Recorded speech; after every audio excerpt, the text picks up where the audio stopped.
제1민단의 홍경진 총무국장님께서 발언을 하시겠습니다. 예, 제가 여러분께 먼저 제출한 자료의 제목이 이제 제1동포, 제1민단 활동가의 한상으로서 말하는 점이라고 되어 있는데, 사실은 제1동포로서의 말하는 점과 제1민단에서 쉽게 말해서 여러분과 마찬가지로 동포단체의 한 사람으로서 말하는 점을 여러 가지 나열을 해봤는데, 그 중에 제 안에서는 가장 시급하다고 생각하는 점을 4가지로 좀 추려봤습니다. 그래서 제목 위에도 붙여졌지만 정책 기본 계획 수립 및 사업 추진 시에 말하는 점. 근데 기본 계획 수립은 이렇게 여러분들 말씀 여러 번 하셨는데요. 굉장히 잘 정리가 된 계획이라고 생각을 합니다. 그래서 그걸 사업 추진에 반영하실 때 조금이나마 참고가 되셨으면 하는 점에서 말씀을 드리고 싶습니다. 그 제1민단을 아마 많은 분들이 아시기는 하실 텐데 간단하게 말씀을 드리면 1946년에 창단이 된 동포 제1동포 단체입니다. 그래서 많은 부분 우선 제1동포 사회에서는 중심적인 역할을 해오고 있고요.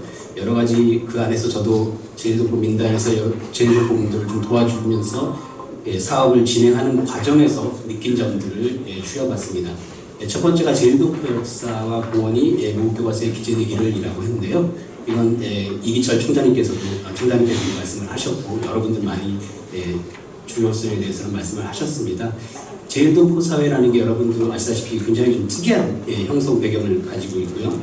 그래서 지금 세계에서 유일하게 나가사키, 히로시마의 원폭을 맞은 나라 일본이라는 건 아마 교과서에 나올 텐데, 그 피해자들이죠. 원폭을 당하신 분들과 그 생존자와 유가족들이 아직도 일본에 계십니다. 그럼 저기 전 세계 동포 중에 유일하게 원폭의 피해를 받으신 분이 있는 곳입니다. 그리고 지금 그것 때문에 그게 어떻게 되면 이제 와서 지금 정부에서 평가를 받아서 얼마 전 아시다시피 지난 추석에는 대통령께서 처음으로 그 피해 동포 분들을 초청을 하셨습니다. 그리고 1967년도에 이스라엘과 아랍연합 전쟁에서 자원 천재였던 이스라엘 청년들 얘기들을 많이 여기저기서 들으시는 것 같은데, 이 청년들이라고 하면 유학생들입니다. 사실은 유학생들이기 때문에 예비군이죠. 그래서 원래 이 예비군들이 돌아왔던 자기 나라의 전쟁에 참전했던 것은 굉장히 영웅적으로 많이들 알려져 있는데, 사실상 그거보다도 17년 먼저 제1동포들이 6.25 전쟁에 참전을 했던 역사는 잘 알려지지가 않아 있습니다. 그래서 제1학도 여러분인데요. 이분들이 사실은 병역 의무가 없는 분들입니다. 오히려 아버지, 어머니가 그때 당시 조선인이었다는 이유만으로 나라 전쟁에 참전을 하신 분들, 이분들의 역사를 좀 우리 국민들도 많이 좀 알아주셨으면 하는 바람이 있습니다. 그리고 그 모국에 대한 민단이 아니라 제1동포 사회죠. 제1동포 사회, 민단을 중심으로 한 제1동포 사회가 모국에 대한 여러 가지 공헌에 동참을 했는데요. 굉장히 많은 부분이 있지만 그 중에 대표적으로 말씀을 드리자면 아시는 분들 많이 들으셨을 텐데, 88올림픽 당시 그 당시 금액의 100억엔이라는 일본엔으로 100억엔입니다. 아마 환산을 하자면 그 당시는 500원 정도 되지 않았을까 싶은데요. 이 정도의 금액을 모금을 해서 전달을 했고요. 또 IMF 금융위기 때 당시에 100억엔을 목표로 외화수금 운동을 벌였는데 저희 쪽에서 780억 엔이죠. 모였습니다. 이러한 것들이 물론 사례로 좀 기재가 되기를 바라고요. 그런데 그게 반드시 모국에 대한 보호뿐만이 아닙니다. 민단에서는 제1동포 사회를 어떻게든 차별해서 지켜내기 위해서 여러 가지 차별반대 운동들을 해왔습니다. 특히 굉장히 이건 모국에서 알려져 있는데 1983년도에 외국인 등록 지문 날인에 대한 그때 당시 일본은 지문을 날인한다는 거 꼭 범죄자들이었습니다. 범죄 기록을 남기기 위한 건데, 그 범죄자들만 하는, 일본인은 하지 않는 지문 날인을 외국인들까지도 강요를 했던 거죠. 그래서 이걸 반대하기 위해서 저희가 거리에 나가서 서명운동을 합니다.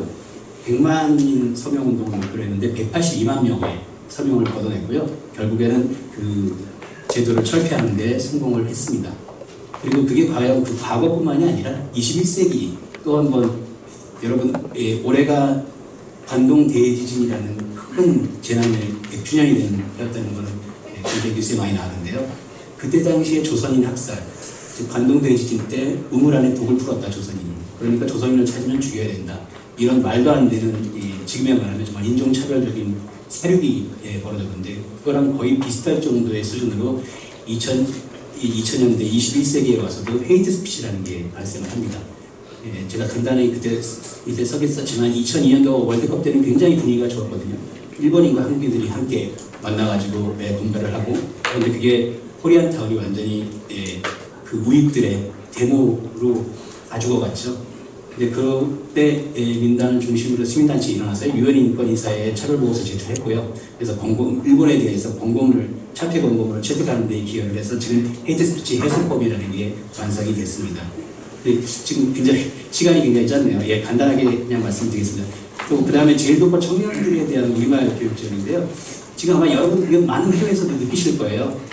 제가 부탁드리고자 하는 거는 각 나라마다 환경에 따라서 청년들이 받아들이는 그 프로그램이 다르다는 거죠. 굉장히 능동적으로 움직이는 친구들이 있는가 하면 그렇지 못한 나라도 있다는 거. 그래서 눈높이에 맞춰서 지원 사업을 좀 연구해 주셨으면 하는 바람입니다. 세 번째는 제1동포의 모국생활 지원은 이건 아까 박재석 원장님께서도 굉장히 강조를 하셨던 게 인상이 났는데요.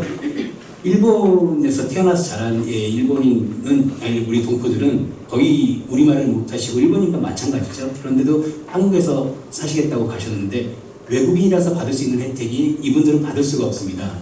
그러니까 제1동포에서 모든 제1동포들이 우리말을 사용할 수 있는 우리 문화에 뭉통하다라고 생각하지 마시고요. 그분들의 입장에서 좀 더 폭넓게 내가 외국인이 아니라 한국인이라서 긍지를 느낄 수 있는 제도를 좀 찾아주셨으면 합니다. 그리고 마지막으로 가장 부탁드리고 싶은 것이 지금 아마 이 민단이라는 단체 처음 말씀드린 것처럼 굉장히 해외는 없는 단체입니다.